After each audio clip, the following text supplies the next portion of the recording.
Ok, voilà ce qu'on peut lire sur le point en ce moment. La règle des 37%, une méthode pour toujours faire le bon choix. Cette formule mathématique qui provient d'un problème que les mathématiciens appellent le problème du secrétaire peut vous aider à prendre la meilleure décision.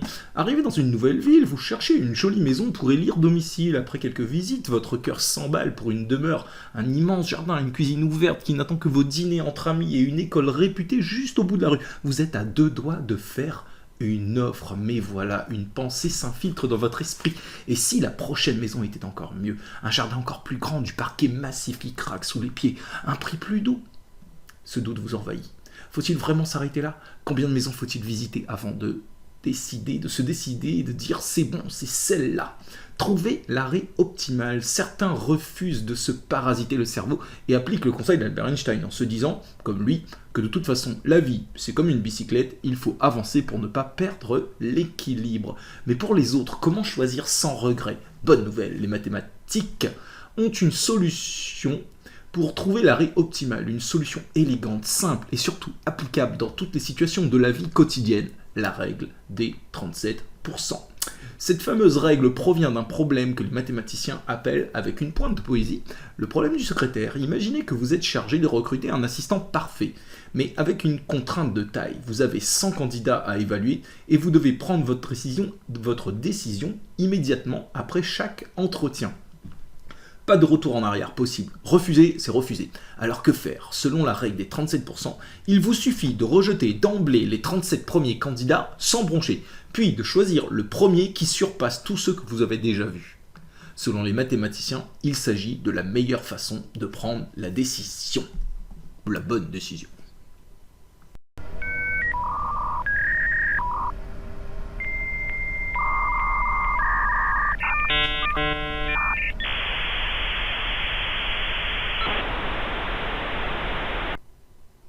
Bon, je vais essayer de vous démontrer le théorème des 37% là. Alors je vais essayer de faire une petite démo pas trop compliquée, voire même avec une fin algorithmique plutôt que d'aller faire de la théorie. Enfin, je ferai les deux. Je ferai la version algo et la version maths pure pour trouver ce petit 1 sur E là. J'ai cherché un peu de littérature dessus. Bon, il y en a. Soit elle est super imbitable parce que il faut être dans le domaine à fond pour comprendre les notations, etc. Et soit c'est fait pour faire de la vulgarisation et du coup tu trouves on va dire des bribes de démo avec beaucoup d'annotations du genre il est clair que, il est évident que. Donc moi j'essaie de faire un mélange de tout ça. Le truc imbitable j'ai laissé tomber parce que je comprenais pas les notations et j'ai pris quelques petits bouts entre ce que ChatGPT pouvait me dire, ce que je pouvais trouver sur le net, etc. J'ai essayé de vous faire un truc qui ressemble à quelque chose et qui est à peu près abordable, qu'on pourrait faire presque en terminale, à peut-être un détail près.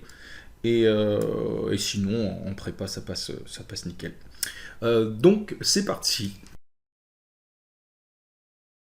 On considère grand N candidat. Ici, grand N, ça va être un nombre entier strictement positif et on va s'en servir dans tout le reste de la vidéo. Et on dit qu'on effectue un recrutement en ligne. Alors, c'est quoi un recrutement en ligne? C'est qu'on reçoit les candidats un par un, dans un ordre aléatoire, et on fait leur entretien. Et après chaque entrevue, on est a priori capable d'ordonner tous les candidats déjà passés, c'est-à-dire de prendre, si par exemple j'ai vu 10 candidats, je suis capable sur ces 10 candidats de dire qui est le meilleur, qui est le deuxième meilleur, qui est le troisième meilleur, etc. Sauf que l'ordre était aléatoire, ils ne sont pas arrivés du meilleur au plus mauvais, ou du plus mauvais au meilleur. Ils sont arrivés dans le désordre.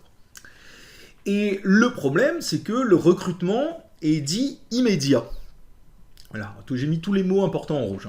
Donc le recrutement est immédiat, c'est-à-dire qu'après chaque entrevue, le recruteur, il doit faire un choix. Il doit soit rejeter définitivement le candidat en lui disant c'est pas vous que je vais retenir, désolé. Ou alors il va lui dire écoutez, je vous donne le poste, vous commencez tout de suite, allez-y, c'est parti, on vous attend. Donc le but c'est comment je fais pour recruter le meilleur candidat. Alors bien sûr, le théorème qu'on va voir, c'est pas un théorème qui dit à tous les coups ça va être le meilleur candidat qu'on va recruter. C'est un théorème qui donne une façon d'avoir le plus de chances de recruter le meilleur candidat. Alors un petit mot sur les limites de ce théorème. Il y en a globalement deux. La première limite de ce théorème, c'est sur le grand N. Dans ce théorème, on nous dit il faut absolument qu'on connaisse le nombre de candidats qui doit être grand N. Donc on est censé le connaître, l'existence de grand N. Sauf qu'il va exister des applications, on va dire, de la vie courante de ce type de théorème, où a priori, grand N, ça va être assez compliqué de le connaître. Bon, si c'est les candidats, imaginez que je fais un recrutement, j'attends d'avoir mes feuilles de candidature, et puis je fais mon choix sur ces, je sais pas, j'ai reçu 100 candidats, et ben voilà, grand N égale 100, et je vais faire mon recrutement là-dedans. Maintenant, par exemple pour l'exemple de l'appartement que vous voulez acheter, vous allez faire vos visites les unes après les autres, mais a priori, il n'y a aucun moyen de savoir combien d'appartements vous allez visiter, donc vous ne pouvez pas connaître le nombre d'appartements. Et puis même si c'était possible, bah, a priori, il y aurait peut-être une bonne infinité d'appartements à visiter, une infinité, en tout cas un nombre assez grand, et donc vous savez que de toute façon, vous ne pourrez pas les regarder tous. Et puis alors si on parle, donc le troisième exemple qu'on avait vu dans l'article de base, là c'était les copines, enfin les copines ou les copains ou autres, enfin voilà, c'est une personne avec qui se mettre en couple. Et là, il n'y a strictement aucun moyen de savoir le nombre de personnes avec qui vous allez vous mettre en couple ces X prochaines années. Donc ça, c'est le première limite à ce théorème. Deuxième, c'est le mot immédiat.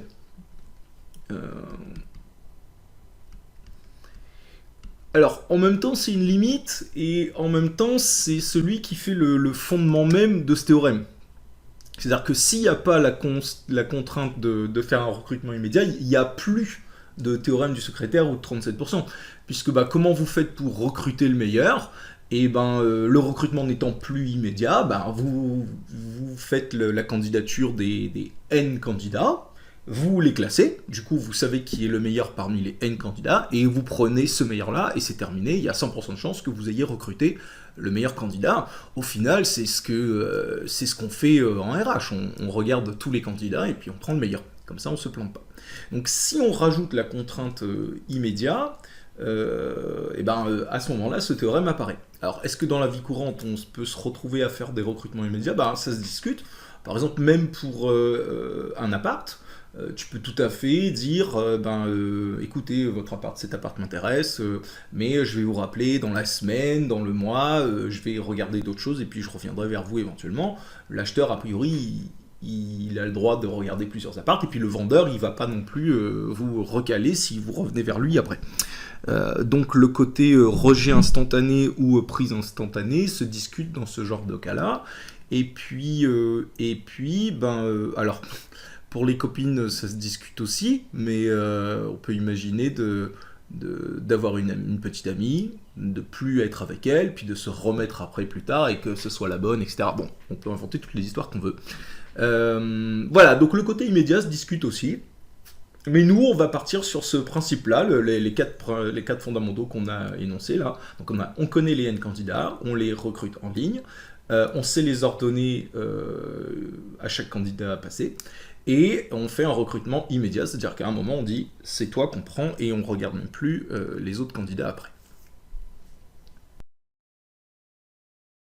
Alors du coup, devant cette situation, il faut qu'on ait une méthode de recrutement, que nous on appelle typiquement algorithme.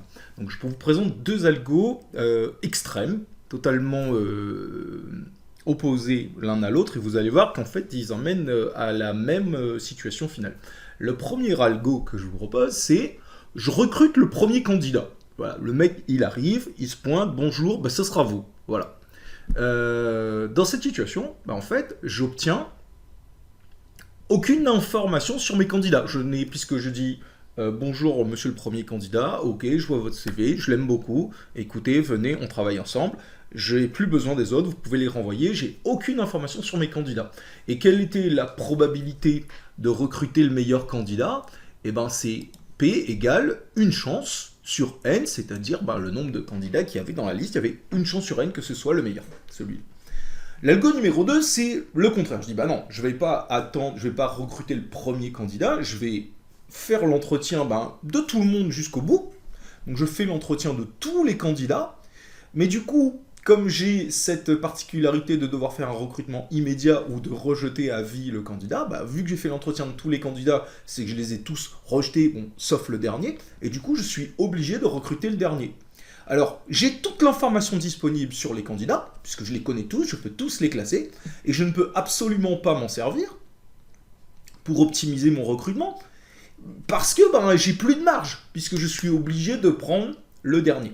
Et du coup, la probabilité de recruter le meilleur candidat, c'est toujours P égale 1 sur N. Ça n'a pas bougé. C'est la probabilité que le meilleur candidat soit à la dernière position. Les algos 1 et 2 qu'on vient de voir sont en fait des cas particuliers extrêmes de l'algo que je vais vous présenter maintenant, que j'ai appelé algo K. K pourquoi? Parce que K, ça va être un petit paramètre dans l'algo qui va nous permettre de les différencier. Et cet algo, il est basé sur deux phases. Donc il y a une phase d'accumulation d'informations et il y a une phase action. Donc j'ai mes n candidats x1, x2, xn, et j'ai mon petit paramètre k qui est un entier qui appartient à l'intervalle 0n. Donc c'est un entier entre 0 et n. 0, 1, 2, 3, 4, 5 jusqu'à n. Et l'idée est la suivante, c'est qu'on va décider que les k, le k qui est ici, j'ai pris la couleur jaune, le k qui est ici, c'est notre k qui est notre paramètre là. Donc on va rejeter les k premiers candidats. En fait, ça va être notre phase de réflexion, ça va être notre phase d'accumulation d'informations. Et à partir de ce rang k, on va commencer à agir, et pour agir, on va regarder les candidats à partir du k plus unième, et on va recruter un certain jm candidat, un j pouvant être aussi bien xk plus 1 que xn. Ça va être le premier candidat à être meilleur que les k premiers. Donc ça, c'était ma phase de réflexion. Dans cette phase de réflexion, il y a un candidat qui est le meilleur parmi ces k premiers. Et à partir de ma phase d'action, dès que je tombe sur quelqu'un qui est meilleur que le meilleur des k premiers, c'est lui que j'embauche. Et donc je ne regarde plus après. Voilà. Alors bien sûr, si le meilleur tout court, il était dans la phase de rejet, je vais aller jusqu'à la fin et je vais soit dire faudrait voir le cas, j'ai pas trouvé dans la littérature ce qu'il disait dans le cas final, mais soit on recrute le dernier, comme ce que je vous ai dit juste avant, soit on va effectivement jusqu'au bout et on dit on a trouvé personne et on a recruté personne. Donc en fait, l'algo 1, qu'on a vu tout à l'heure, je vais mettre du blanc, donc remarque, l'algo 1, l'algo extrême numéro 1, c'est en fait quand k vaut 0. Quand k vaut 0, ça veut dire que je considère que j'ai aucune phase d'accumulation d'informations, et je recrute le premier candidat meilleur que les candidats que j'ai rejetés, mais comme j'ai rejeté personne, j'ai rejeté 0 candidat, le premier candidat meilleur que les candidats que j'ai rejetés, c'est le premier candidat, et donc je recrute x1. Voilà. Et l'algo 2, c'est en fait quand k vaut, quand k vaut n-1. Donc je me fais une phase d'accumulation jusqu'à n-1, si je mets mon n-1 ici. Voilà. Donc tout cela, je les rejette. Et je garde que le dernier, puisque d'après l'algo, ma phase d'action, elle ne va comporter qu'une seule étape, qui va être de recruter le dernier. Même s'il est au final pas meilleur que ceux qui étaient avant. Et on pourrait même aller encore plus loin, on pourrait faire un algo de bis, c'est quand k vaut n, et alors là c'est le cas vraiment extrême où en fait je recrute personne. Je ne fais que de la phase d'accumulation, et à la fin je rejette tout le monde. Alors ça c'est vraiment le cas limite de qu'est-ce qui se passe quand ça arrive. L'idée est bien sûr d'arriver dans aucun de ces deux cas, aucun de ces deux algos n'est bon, et on l'a vu. Donc en fait la vraie question qu'on pose, c'est qu'il y a un compromis, à avoir entre quoi et quoi? Entre une phase d'accumulation très courte et au final du temps pour agir, mais avec peu d'informations, ou alors une phase d'accumulation très longue, où je vais avoir beaucoup d'informations, et au final, peu de temps pour agir. Et donc, la question qu'on pose, c'est combien vaut K pour maximiser la probabilité de recruter le meilleur candidat. Petit mea culpa rapide, le nombre de candidats c'est grand N et pas petit n, donc en fait il n'y a pas de petit n dans la présentation, là c'est pas petit n ici, c'est grand N, c'est pas petit n ici, c'est pas petit n ici, c'est pas petit n ici, c'est pas petit n ici, et là, et c'est des grands N partout. Voilà, il n'y a pas de petit n. On était parti sur la notation grand N, et on va la garder jusqu'au bout. Voilà, grand N, bon, voilà. Donc c'était un détail, mais autant le dire clairement et que les choses soient propres, et maintenant on peut faire la suite de la présentation. Alors du coup, on va commencer à faire un petit peu de maths maintenant, et on va se demander quelle est la probabilité de recruter le meilleur candidat. Alors on rappelle que nous, dans l'algorithme K, on a jeté les K premiers candidats, et on ne peut recruter qu'à partir du K plus unième candidat jusqu'au énième candidat. Alors j'ai appelé P la probabilité de recruter le meilleur candidat. Et P indice J, c'est la probabilité de recruter ce meilleur candidat, mais à la position J. Donc là, il y aurait un certain XJ qui serait le gars qu'on recrute, et qu'en plus, ce mec-là, c'est le meilleur des candidats. Alors,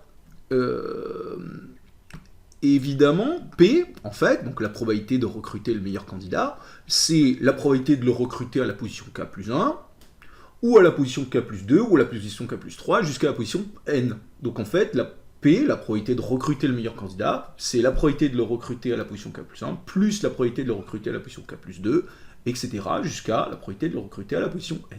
Ce qu'on écrit en général en mathématiques avec un symbole somme, qui va donner la chose suivante. Donc j'ai P égale la somme pour J allant de K plus 1 à grand N, cette fois-ci je ne me trompe pas sur le grand N, des certains PJ. Et du coup maintenant mon but c'est de calculer PJ, donc qui est la probabilité de recruter à la jème position, donc la probabilité de faire déjà mon recrutement à la jème position, ce qui n'est pas évident, parce que mon recrutement, je sais qu'il est après K, mais je ne sais pas, est-ce que je recrute le K plus unième, le K plus deuxième, etc. Donc déjà, j'ai la probabilité de recruter à la jème position, et qu'en plus, ce recrutement fait que je recrute le meilleur des candidats. Donc, ce PJ, il serait égal à quoi? Donc si on essaye de l'écrire, d'écrire ce que je viens de dire, c'est la probabilité de recruter, donc c'est proba de 1, recruter à la jème position,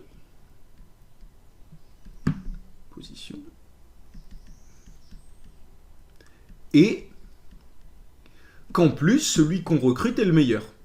Et on recrute le meilleur, et c'est le meilleur.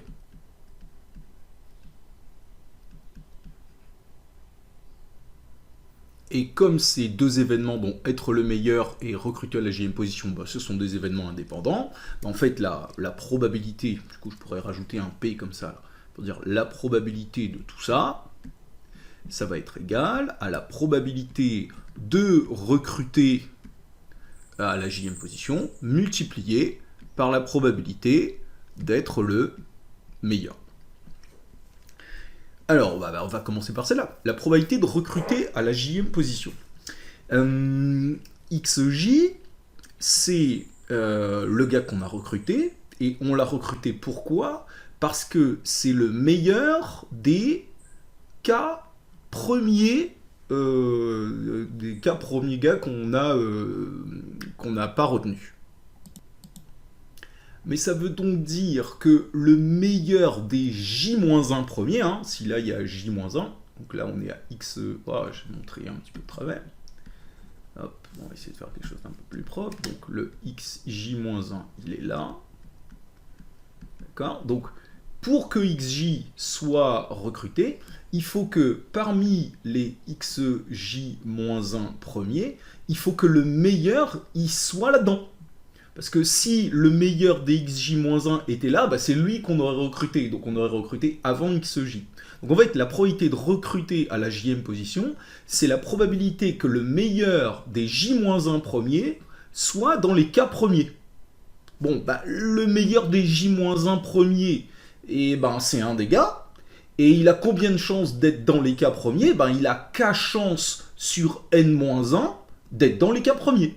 Donc quelle est la probabilité que le meilleur des j-1 premiers soit dans les k premiers? K chance sur n-1. Et ça va correspondre à la probabilité de recruter à la jème position.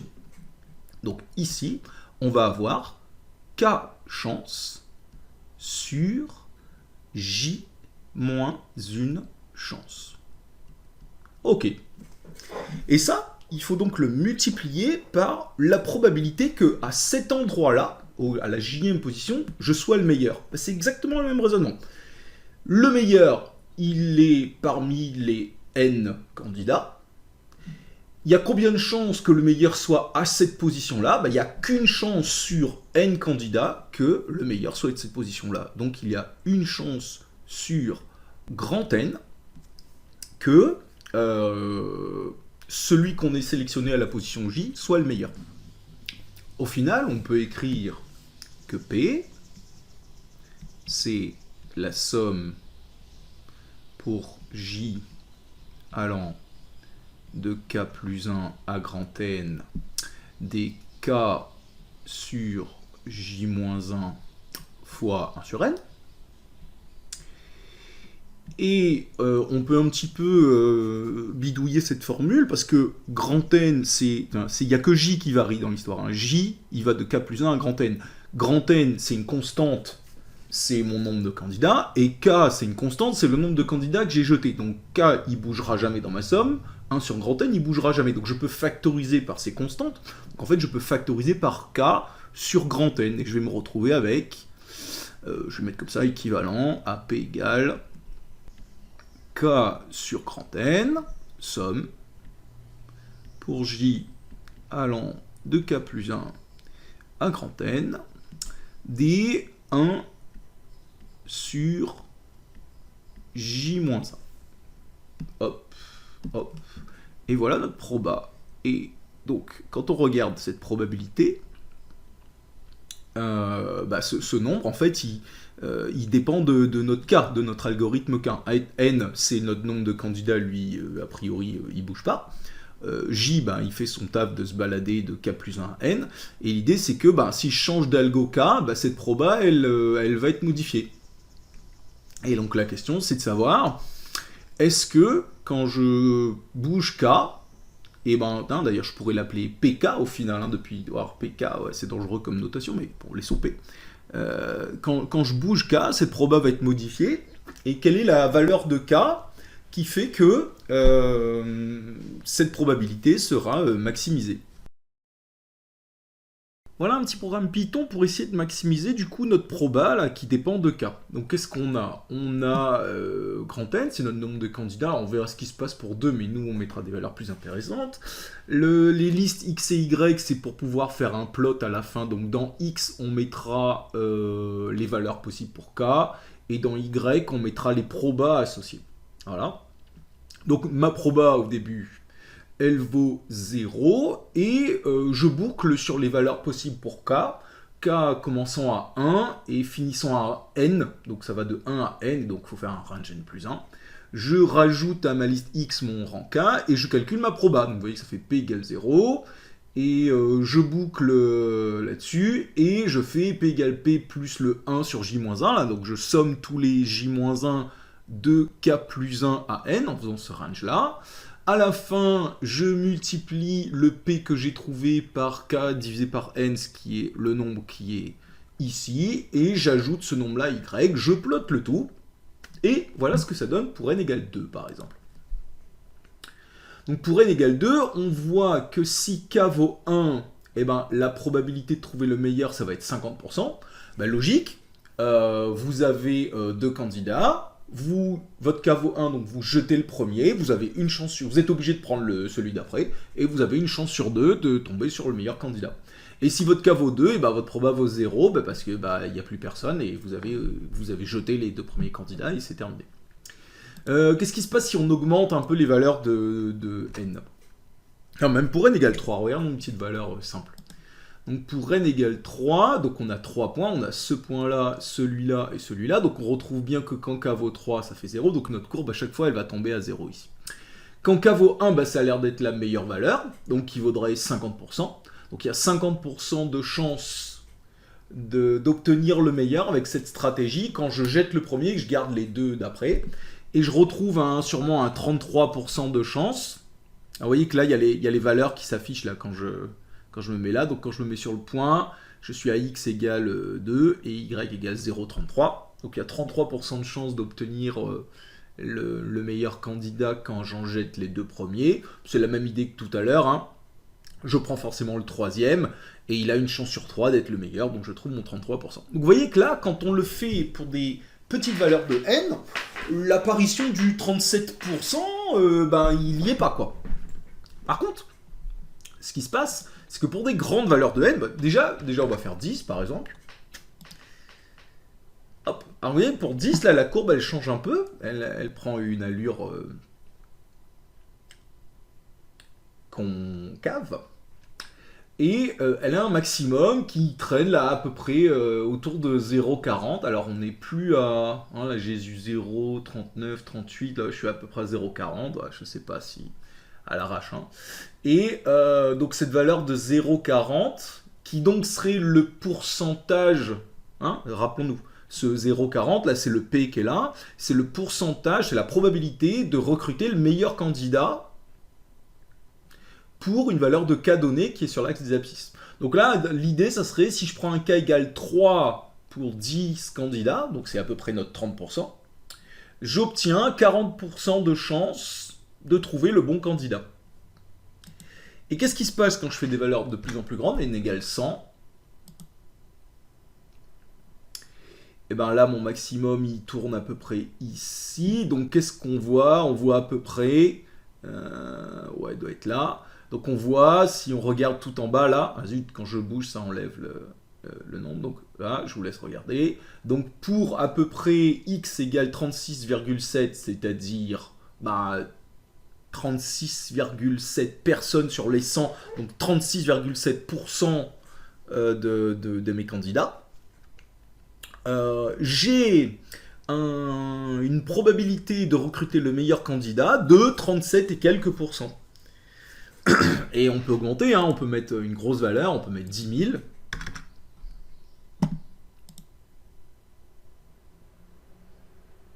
Ah, il galère un peu, c'est bon, voilà. Donc j'ai mes 10 000 candidats. Mon maximum, vous voyez, qui va traîner encore autour de 0,368, donc je suis bien à 36%.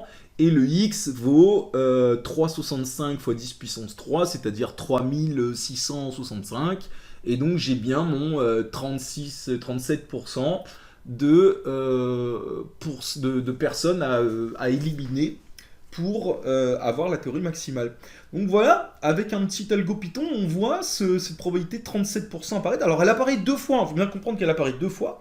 Elle apparaît première fois pour dire que il faut éliminer 37% des gens avant de commencer la phase d'action. Et elle apparaît une deuxième fois comme étant la probabilité d'obtenir le meilleur candidat.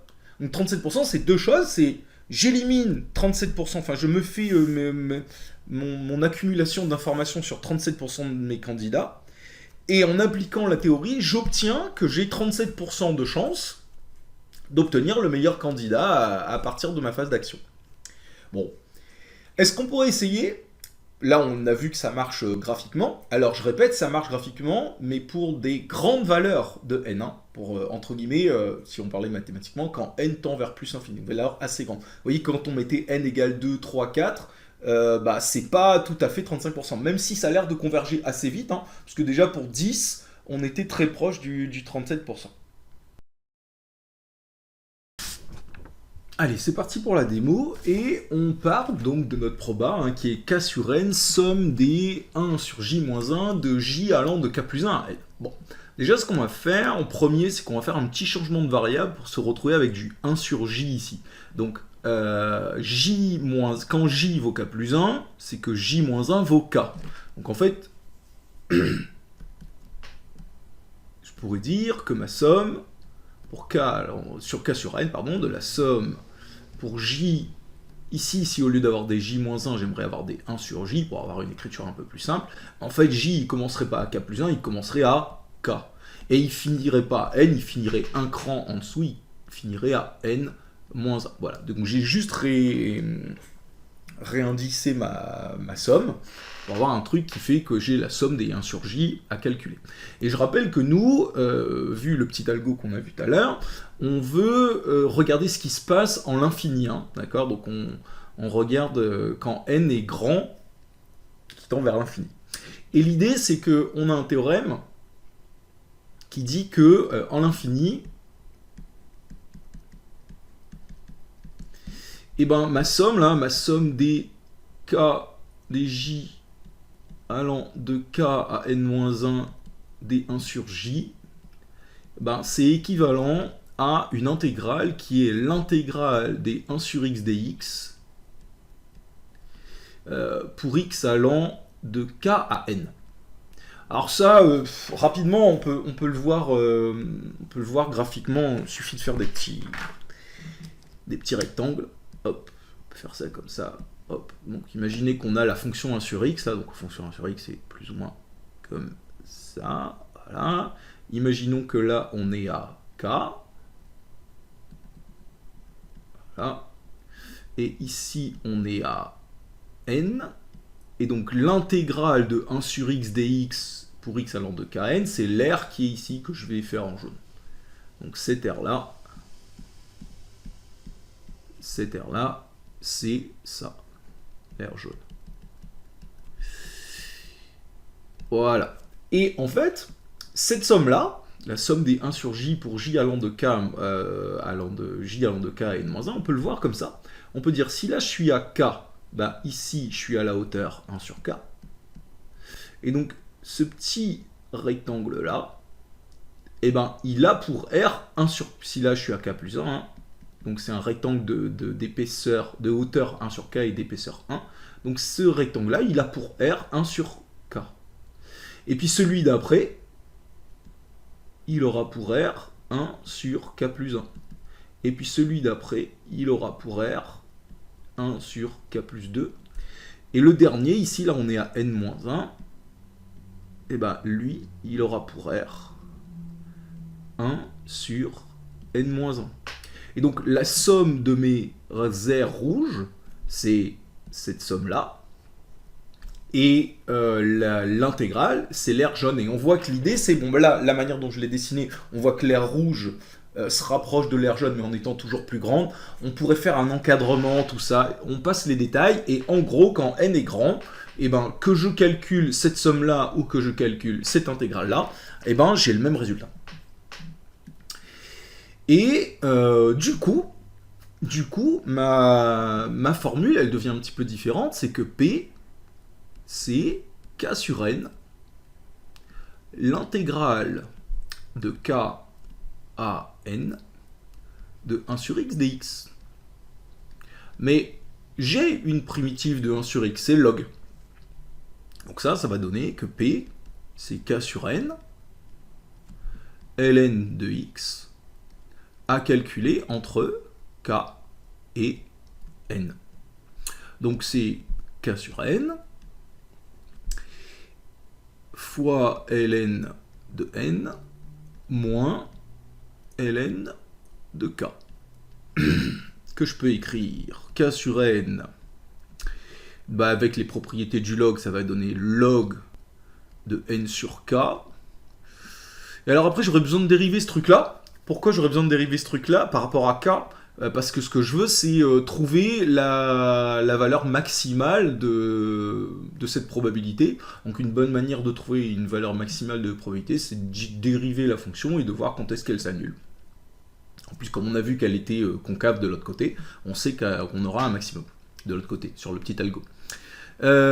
Du coup, je vais l'écrire un petit peu différemment. Je vais encore utiliser une propriété du log, et je vais dire que c'est moins k sur n, ln de k sur n. Bon. Et donc ça, c'est mon p. Que je vais réécrire comme ça, maintenant je vais prendre f de x, donc je vais étudier cette fonction là, f de x, et je vais remplacer k par x. Parce que moi je préfère dériver avec des x, mais on aurait pu garder des k. Donc f de x, c'est moins x sur n, ln de x sur n. Et voilà une fonction. Au final, quand on y réfléchit, c'est la fonction qu'on a tracée tout à l'heure pour les grandes valeurs de n, pas pour les petites, celles qui étaient concaves. Et notre but, c'est de trouver quand est-ce que cette fonction a mis un maximum. Donc f de x égale moins x sur n, ln de x sur n. Hop, on passe de page, et on va la remettre. Et on va faire l'étude de cette fonction. Donc, étude de f de x égale moins x sur n, ln de x sur n. Bon, bah, c'est dérivable, et on va calculer la dérivée. Donc f' de x, alors c'est de la forme quoi, bah, c'est un produit, hein, c'est le produit de moins x sur n par ln de x sur n. On pourrait factoriser par moins 1 sur n, on va mettre moins 1 sur n en facteur. Et alors c'est de la forme u sur v, donc la dérivée de x, ça va donner 1, fois donc le ln de x sur n. Alors là j'avoue, si vous n'êtes pas habitué à faire des dérivées, ça doit être juste l'enfer. Mais bon, pour ceux qui savent faire des dérivées, c'est-à-dire à partir d'une terminale scientifique, vous ne devriez pas avoir de problème à gérer ce genre de choses-là.